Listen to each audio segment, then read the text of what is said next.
Please, don't try anything that you're about to see at home. We have experts to keep us safe. We shouldn't have to say it, but just don't do it.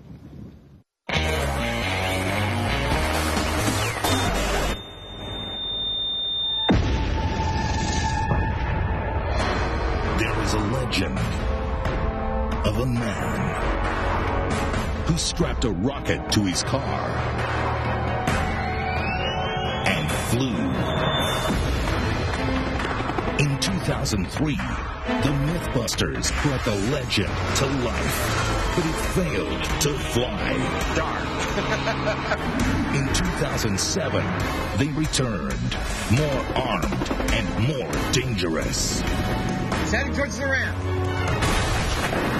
But crashed and burned. Now, they're back with a vengeance. So prepare for traction, heart-stopping action, I got control, and ultimate satisfaction. Because they're taking this myth to the extreme and beyond. Who are the MythBusters? Adam Savage. That is science. And Jamie Heineman. I'm ready. Between them, more than 30 years of special effects experience. Together with Grant Imahara. Oh, it's burrowing! Carrie Byron. Always makes me feel dangerous. And Tori Belleci. There's something you don't see every day. They don't just tell the myths, they put them to the test.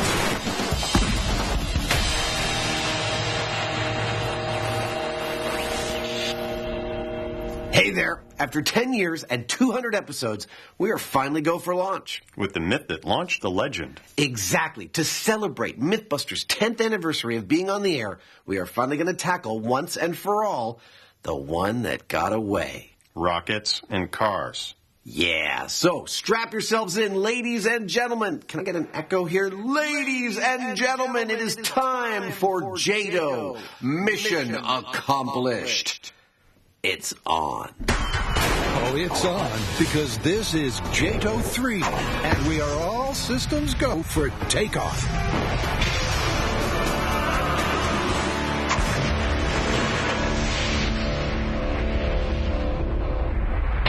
It's the urban legend that began the busting. Supposedly, an airman strapped a jet-assisted takeoff unit to his Impala and rocketed across the desert at 350 miles per hour. But when he hit a bump, his car took to the air and soared for over a mile until a cliff brought his journey to an abrupt end. But did this jet-assisted joyride really take wing? The MythBusters are joining forces to close the case once and for all. All right, JATO 3, mission accomplished. What is the plan? Okay, here it is. We do 2 launches. The first one is the original myth as stated. We get a Chevy Impala, strap a reliable set of rockets to it, light them up, and aim them towards a bump in the road. And see whether it takes off or not. Exactly. And if we don't get that, we up the rocket power and add a ramp. Well, you know, first off, we need a couple of these things. A couple of Chevy Impalas with remote control, Grant. Sounds good to me. We are also going to need a safe place from which to steer them, like a mobile command bunker. Like a MythBusters tank. Exactly. This is going to be insane. Yes, it is. And for Destination Insanity, the first element of this rocket rodeo is to chase up a Chevy.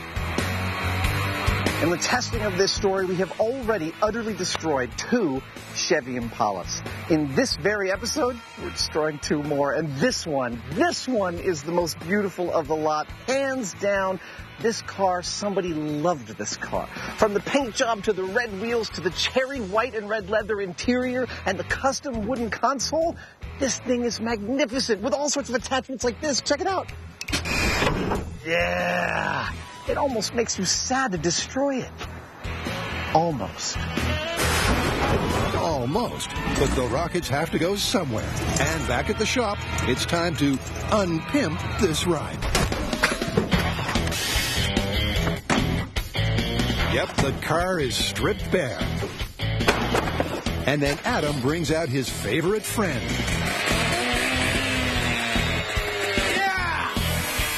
To clear some junk from the trunk, to make room for the rear thrusters.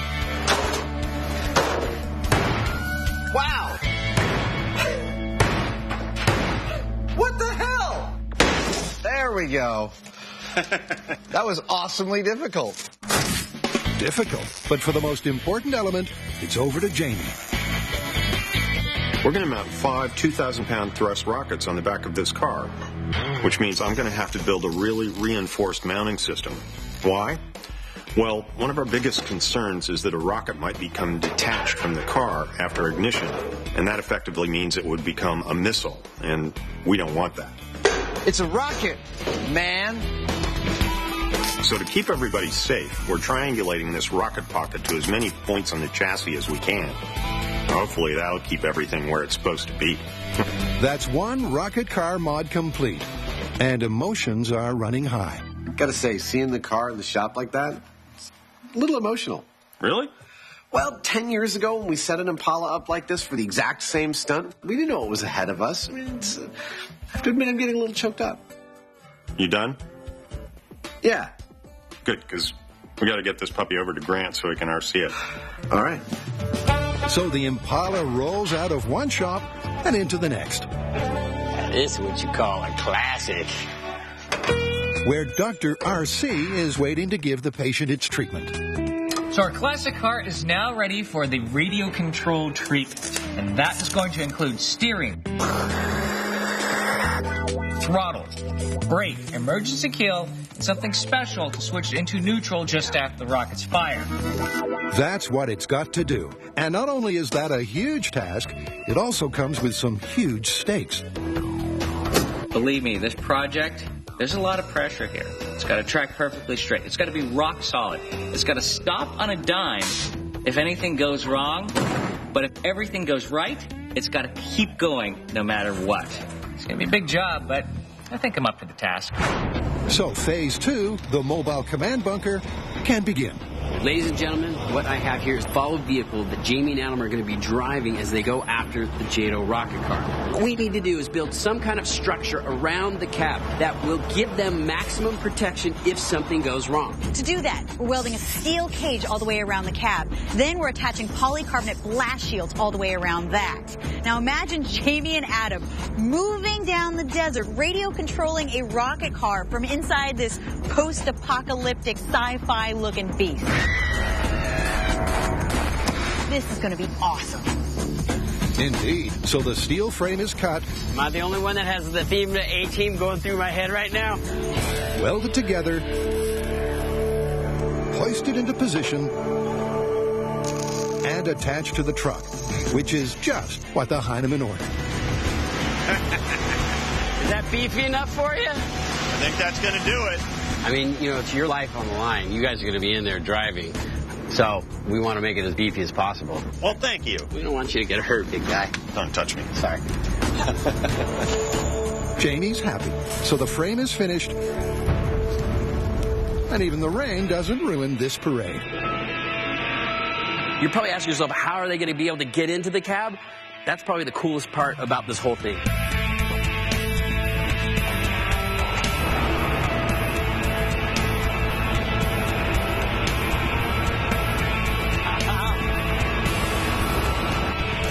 And then Jamie and Adam can get in and out. How cool is this? I mean, this is serious Mad Max stuff. So the last pieces of the puzzle, the blast shields, are bolted into position on all 3 sides of the cage. Man, what are we going to do with this truck when we're done with the experiment? I think we're ready for the apocalypse. And with that, the truck bunker is ready to hit the road.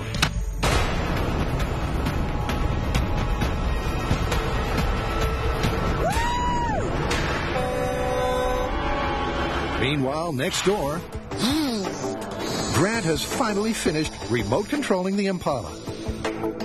Okay, so this car is ready to go with all of its radio control. But you know what? It hasn't been tested all together as a system yet. So to do that, we need to go somewhere remote, where there aren't a lot of people or things to crash into. Well, the New Jerusalem runway should fit that bill. A little foggy this morning.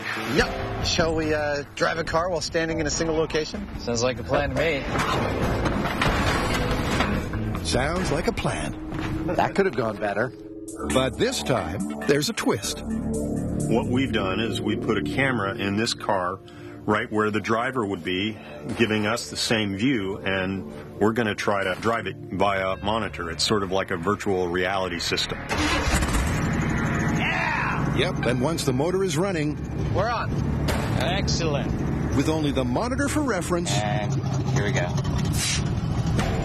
Grant takes the Impala for a spin. It's moving. There it goes. After a ginger start... Look at that! It's clear that Grant's years of GTA have paid off. Line it up on the white line. Oh, hey. Oh, you're trying to miss the camera. Yeah, that's what I'm trying to do. Nice. Oh. And the virtual remote control system is also ahead of the curve. You stop, and brakes on. So that was a successful test. You know, the car starts, that it drives, that it stops, that it steers, kind of. As a bonus, we can switch it into neutral when we have to, and kill it if anything goes awry. That is a very promising systems check. Yeah, not a bad start. A few tweaks here and there, and we'll be good to go. Well, let's head to the desert. Coming up, it's the return of the Jato. Doing good. He's coming straight for it. Get ready, Carrie. And the Mythbusters finally get their rockets off. But can they make an Impala fly? This time could be the charm.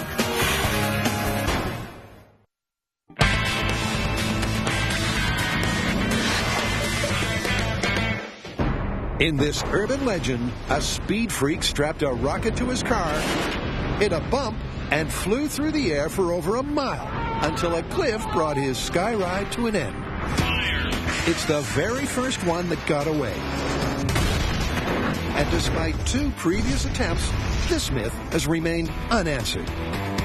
So now, the Mythbusters are back in the Mojave to put it to rest once and for all. Good day for rockets and mayhem.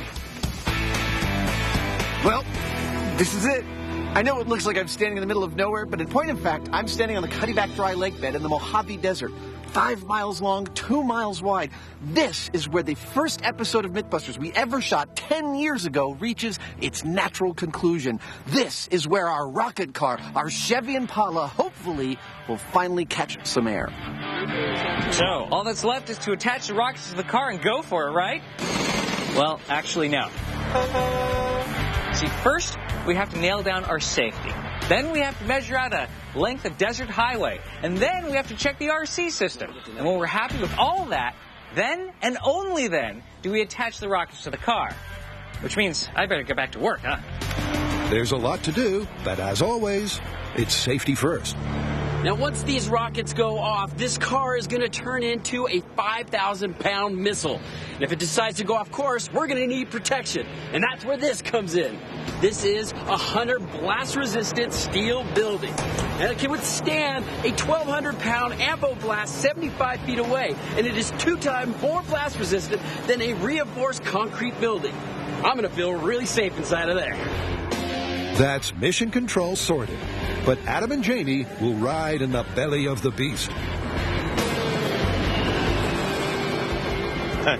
How do you like the beast? I'm speechless. I think we'll be safe in it.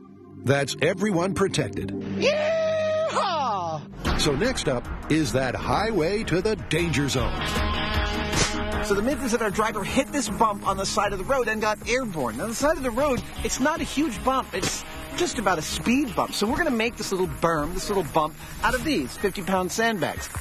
Actually, a line of 50-pound sandbags about 50 feet long. Oh, crap. This one's leaking. It's ironic. It's like we're getting ready for a flood in the desert. For visibility, it's back to black for the berm, while Adam is fashioning the guideline. Well, they told me I'd be working on the runway, so I put together something a little special. In fact, this is one of our white stripes. We're going to lay them out for about 300 feet right down the center line, and these will be what we will use to aim the car towards ground zero. Perfect. Nailed it. And with the fast lane set, Jamie's bumper to bumper on the car. This may look like a heck of a bumper, but that's not actually what it's here for. It's here for its weight, because we need the car to fly like a rocket. And to do that, it's crucial that we have proper balance. In rockets, you need to have the center of gravity forward of the geometrical center. And so, since we've added a lot of weight in the back, because our rockets are actually quite heavy, we need to add a bunch of extra weight on the front of the car. And hopefully we'll bring that center of gravity forward enough to do the job. Yep, and with the bumper on the front, the rockets are carefully loaded onto the back. Does this look as dangerous as it feels? Is that a rocket in your pocket, or are you just happy to see me? Yes. But for safety, they won't be wired to ignite until launch.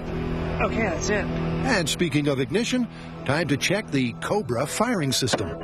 The rockets are in, but more importantly, the ignition system is in. Now, this is critical because this is where everything could go horribly wrong. This is ignition test in 3, 2, 1. That's awesome! It's awesome. And with the car dressed for success, Adam's getting excited. For me, the most intensely rewarding thing about doing this story now is thinking about the last 10 years and how far we've come. I look at the very first rocket car story, the first story we shot, the first story that aired 10 years ago, and we were so green. We knew so much less than we know now. Yeehaw! And it really feels rewarding to be back out in the desert, putting the final nail in the coffin of this story, hopefully, and putting it to rest once and for all. It feels great. The next check to make is the remote control. And for that, Grant's reinvented the steering wheel. Everybody clear! They're going to be using these controls, which include gas, steering, brake, and of course, the kill switch. All this is going to put Jamie as close as he can be, while still being safe, to being in the driver's seat. Yep, and now to put them into the beast. And with the controls in situ, I'm ready. Inside the beast, Adam and Jamie prepare for a static range test. Okay, I need to do step on the brake. That is so cool. Car going into drive. Okay, chocks away. Okay, Jamie, it's under your control.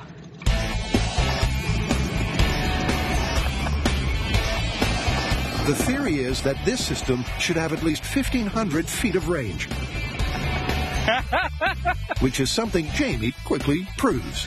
You're at 1,500 feet. That's fantastic. You still have control? Yeah. Excellent. First test couldn't have gone better. I was able to steer perfectly, stop perfectly. I had good acceleration. Everything's working like a charm. Working like a charm. But now, to add another layer of complexity. In this test, both the white car and our truck will be moving so that we can make sure we are within radio range as long as possible. So this time, both Mythbusters are in the driver's seat. Jamie for the Beast and Adam the Impala. And with the shields down, they hit the gas. In 3, 2, 1, go!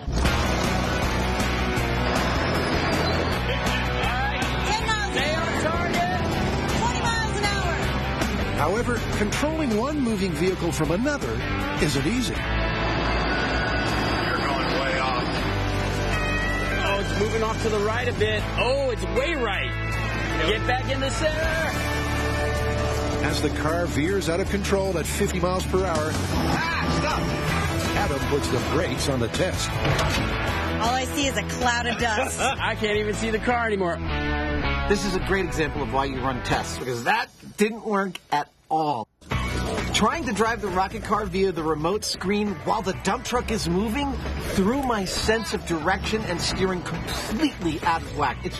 It's not feasible. We've got enough signal strength to make it to the berm. We're pretty sure there's enough things that could already go wrong without adding that difficulty, so the truck will remain stationary for this test. With so much that could go wrong, it's all about limiting risk, which means keeping it simple and keeping the beast stationary. So the last thing to worry about is the rockets. For due diligence, we test fired one of the rockets out of the batch of rockets we're going to be using on the cars. And it was successful. The thing is that these rockets are basically a controlled explosion, and to get the most power per pound out of them, they push them right to the edge. And if they make a mistake and they push them a little too far, you've got a pipe bomb. And that's basically what happened on the second rocket car. This time, since we've done test fire, and it was successful, we anticipate we should have a successful run on the cars. Well, those could be famous last words. But with the equivalent force of a JATO wired for action, It's going to be awesome. this little Impala is packing heat. In plain talk, 10,000 pounds of thrust is 4,500 horsepower. That's a lot of go fast. A lot of go fast. And with the rockets locked, loaded, and live, the countdown can begin. All right, this is it. 10 years in the making from the very first episode of MythBusters. And here is how our test is going to work. Adam and I will be driving the rocket car from inside this thing right here, which we call the Beast. It's our mobile bunker. Tori Grant and I will be here in the command center, monitoring the car getting up to speed. When it hits its mark, I'll hit this button. And then, 1 second later, the rockets will ignite, and that rocket car will go racing straight into the burn. And if all of that works absolutely perfectly and this myth is true, we should find this car converted into nothing but a hunk of metal embedded in that mountain over there. So at T-minus 40 seconds, it's chalks away. Okay, the rockets are armed. We are on our way. And then finally, it's all over to Adam. All right. All right, all systems are ready. Ready? I'm ready. I swear my heart's beating like 100 times a second. Here we go. Carrie, are you ready on the button? Ready. Tori, are all the cameras rolling? We are ready here in the bunker. All right, let's do this.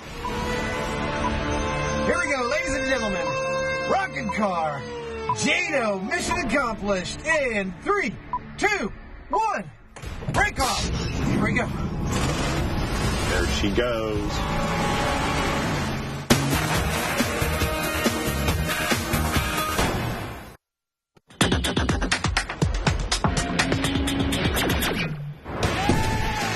Since the beginning of MythBusters in 2003, the team has put over 850 myths to the test. But one legend has long eluded them. And now, after a decade, they're back for the ultimate conclusion. Yes, ladies and gentlemen, start your rocket engines. Because this is JATO 3.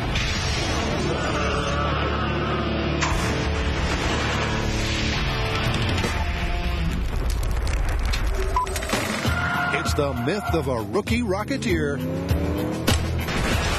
who attached a JATO to his car and went from 50 to 300 miles per hour in no seconds flat. But when he hit a bump in the road, he was launched into urban legend and a cliff face. But will that be the case when the legend comes face to face with reality? There's so many things that could go wrong right now that I'm not really concerned whether or not this car's going to fly. I just want to make sure it drives straight, the rockets go off at the right time, and it hits the burn. Is it going to fly? I don't know. But if it doesn't, it's not for a lack of trying. Arming? Indeed. And with the rockets armed, the car primed, and the team hunkered in their bunkers.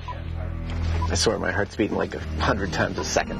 After a decade of myth-busting and 2 failed attempts, the myth comes down to this. Will the Impala finally take flight?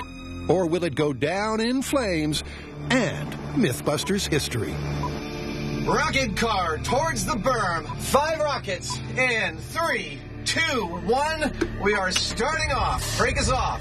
There she goes. Okay, the car is rolling. Doing good. Yeah. Perfect. It's hearts and mouths time. 25. As Adam slowly accelerates the car up to 50 miles per hour. You're drifting. Straighten it out. Yep. And back on the center line. 37. You're doing good. Get ready, Carrie. The Impala reaches the black flag. You're going to make it. Over you go.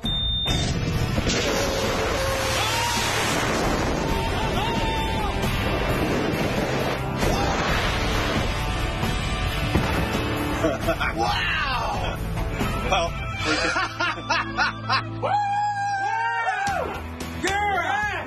I saw sky! I saw sky just for a second. Woo! they got airborne. That was amazing! Wow. That was insane. 1 second the car was there, and the next second it was gone. On ignition, the Impala rocketed to 200 miles per hour, barreled over the berm, careened out of control, and twisted through the air, leaving in its wake the kind of debris you only get when you combine the MythBusters, rockets, and cars. Wow, that thing is mangled. Holy cow.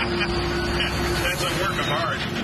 Yep, this is what happens between a rocket and a hard place. See it, but I don't believe it. Oh my God, the front end is completely smashed. That is cool looking.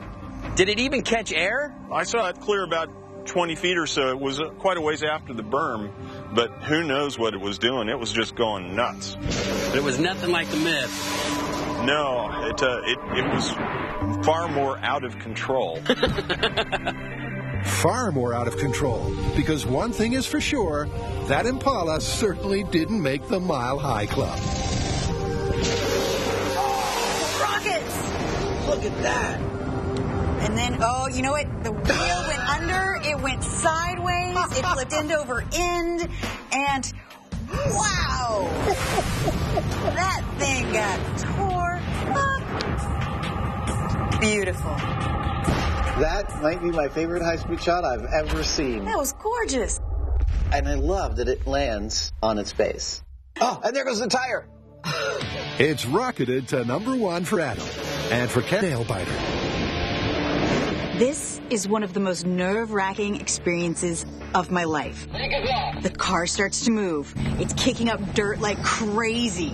It's moving faster and faster. It's getting closer to the mark. My hand is shaking above the ignition button. I'm waiting. The car approaches the black marker. It crosses. I push the button, and then the longest second of my life begins. There's a lag time, but my heart doesn't know that. I stop breathing, the butterflies are puking in my stomach, and then whoosh, rockets ignite, the car screams towards the berm, goes over, and then starts to veer to the left, and then end over end, engines, wheels, carnage. Great experiment. And although we didn't see a car fly, you can't say they didn't try. Well, what can you say? We're not rocket scientists. I do want to point out, though, that the only thing that survived this whole thing was what I built and things that were attached to what I built. It's still here. The rocket pocket and the truss. Heck, the whole engine fell off. The whole front of the car fell off. I think it's pretty clear. What we have here is a case of MythBusters. We just have to find the culprits. So as the sun sets on the wreckage, those culprits can close the case. So do you guys want to call the myth 10 years later? I think we can definitively say that the original rocket car myth, once and for all, totally busted. Is this the part of the story where we get to replicate the results? Let's do it.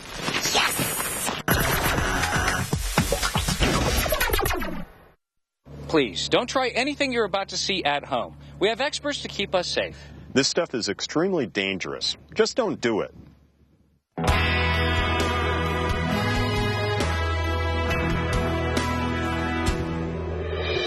As the sun rises here on the Mojave Desert, allow me to welcome you back to JATO Mission Accomplished. 10 years ago, on our very first ever episode of MythBusters, we replicated a famous urban legend by strapping a rocket to a car, and it did this.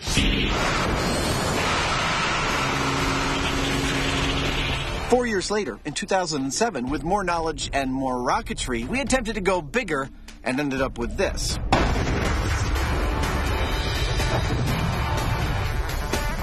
Or not. Clearly, we still had work to do. So, earlier on in this very episode, we replicated precisely all the circumstances of the original myth and we ended up with this. Here's how it looked.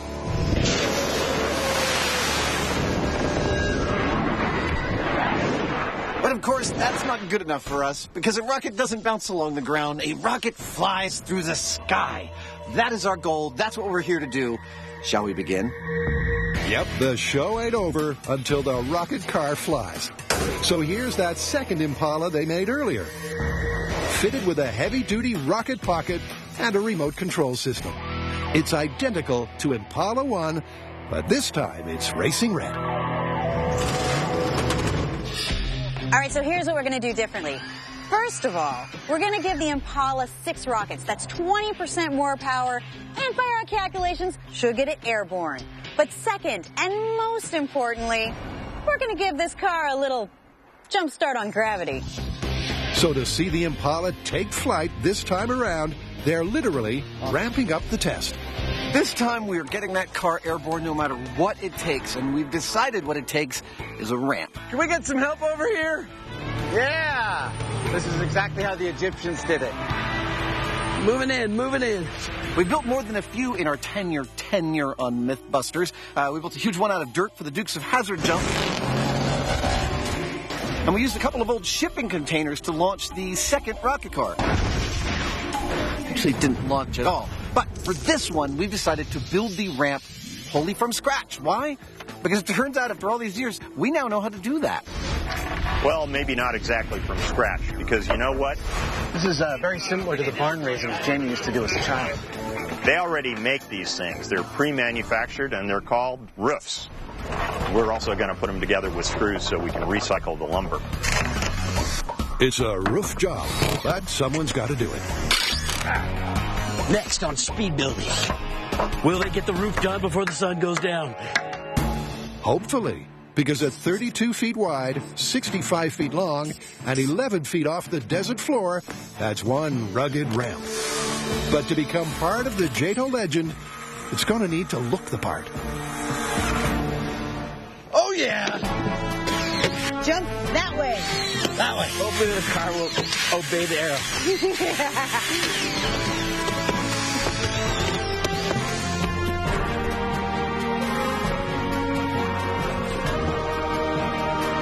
Uh-oh. I see a problem. Well, there she blows. 1,100 feet of white line fever ending in what is undoubtedly the most beautiful ramp we have ever made on this show. That's only ever going to get one set of tire tracks. Only one set, courtesy of Big Red, which is ready and raring for a quick systems check. Okay, Jamie, go ahead. Brake is off. Nice acceleration, nice and smooth. Yes! That was so straight, he's got it! I'm stopping. Woo! Just add rockets. Good job. The launch pad, the car, and its new pilot, the Heinemann, are good to go. So now to add that explosive payload, the rockets. This time, we're using 6 rockets. That's 12,000 pounds of thrust. Yep, this car is more armed and more dangerous, with a total thrust Perfect. of 5,400 horsepower. Yeah, Sorry about the wrestling, but it's better to have a tight fit than a loose fit. that's true. That's what I always say.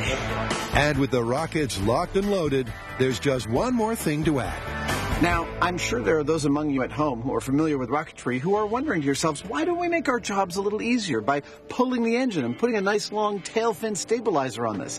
Well, you see, we think of that as cheating. That turns this into a car-shaped rocket.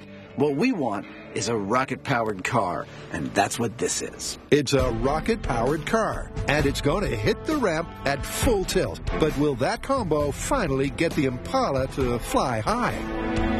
Since the dawn of time, man has never seen such engineering and ingenuity, all aimed towards one goal, one purpose, to get a car to fly like a rocket.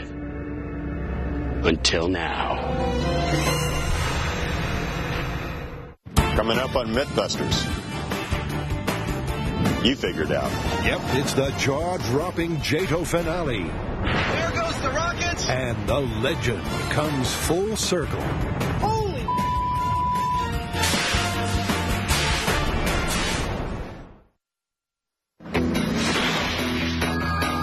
MythBusters is back. And we're back big time. That was the most incredible thing we've ever done. With more explosions, more car carnage, more special guests. It's Breaking Bad in the house. And more spectacle than ever before. This season, there he goes, puts the awe in awesome. Here we go.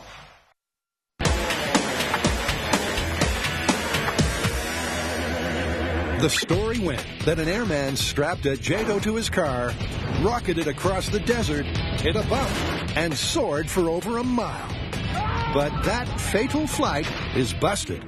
So we tested the myth exactly the way it was described, yet we could not get the rocket car to fly. So now we are back for my favorite part, which is replicating the results, or at least giving it everything we got. Everything, because they've pimped the Impala with 12,000 pounds of thrust.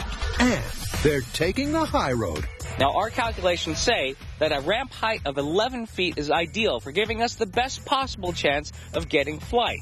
Now, if the rockets do their job, we have a projected distance of at least a mile. That's the theory, but after 10 years of myth-busting, Adam's not quite convinced. Jamie and I expect our car to hit the base of our ramp at 88 miles per hour, but the rockets will still be reaching their full power. We expect it to probably leave the ramp going 200 miles per hour. I'm predicting at least 700 or 800 feet. I don't think it's going to go a mile. I don't think it's going to go 3.5 miles. I'm saying 700 or 800 feet. And that's if it even makes it up the ramp, because rockets can be anything but predictable.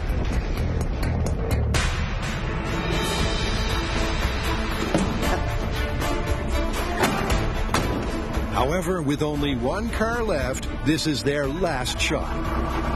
And it's all down to the Heinemann. Shields are engaged. It's all you, buddy. The pressure is on, because he must keep the car on track and hit the ramp dead center to bring 10 long years of sweat, blood, and gears to its ultimate conclusion. Let's do it. Once again, Grant starts the Impala. Sounds great. Leading to the bunker. Arming. Then the rockets are armed. Take it away, you guys. And it's the final countdown. All right, ladies and gentlemen, here it is. The final journey of the rocket car 10-year anniversary. 5, 4, 3, 2, 1. Let's go. Brake is off. Car is moving. Jamie slowly accelerates the Impala towards the ramp. 10, 11, 12, 13. You're right on center. You're looking great. 21, 22. You're slightly steering to the right of the black line. 31, 32. You're doing great. 37, 39, 40. You're doing fantastically. All right, you guys are looking good. Center up. He's going to hit. There goes the rockets.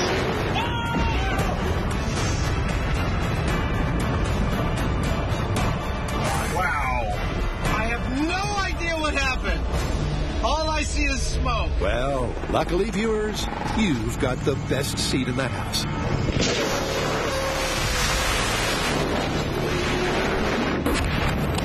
Wow, that was intense. Because it's clear that the rocket car finally flew. Wow!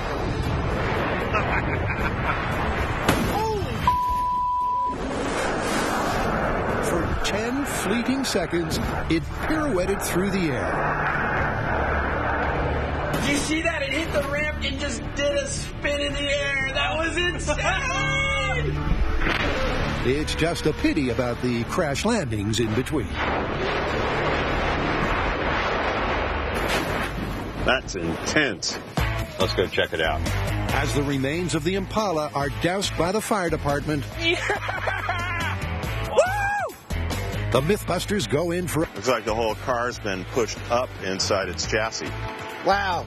Oh, man. This car seems to have met an angry giant. Now that's what I call an ending. Woo-hoo! Isn't that something? You know, I'm becoming kind of fond of the steaming hulks that we are getting used to seeing after these things. The steaming Hulk. That's our MythBusters superhero. Yeah. The steaming Hulk. So I guess no jet-powered car on the way home, huh? Nope, I think this is a total loss. It's a total loss for the car, but an epic win for the Mythbusters. Well, that was about as neat a run as you could hope for. Once Grant had started the car, gave us control, and everyone was in their bunker, Jamie started the car. He started off at a nice low speed, gave it a little bit of gas, stayed really dead on center. At the moment it crossed Carrie's button line, I couldn't see a thing. I'm looking straight out the windshield, and all I saw was smoke. For all I knew, the whole thing blew up right there on the stand. What happened? And then the smoke starts to clear, and as the smoke's clearing, I can see that Jamie has perfectly hit the ramp. I mean, totally straight, but with a tremendous amount of force. The ramp seems torn up. After that, all we could see behind the ramp is just a smoking hulk. We approached it with our shields on and waited for the fire department to put it out. The amount of destruction on that is truly shocking. There's nothing car-like about it anymore. Look at this ramp! Oh my gosh! Look at this! Not even through the dust cloud. Jamie nailed it straight up the center. He tore up the ramp and the rockets blew the carnage backwards. Beautiful. All right, so when you think about man-made things that are intended to fly, like an airplane, a missile, an arrow, they all have something in common. They're not shaped like a car. Even with the benefit of incredible thrust, perfect weight distribution, a ramp to give it an ideal initial trajectory, we couldn't make this car fly more than 600 feet. The myth of the rocket car, it's busted. I guess we're still a ways away from those flying cars everybody wants. Yep, finally this myth, just like the car, is totally and utterly busted.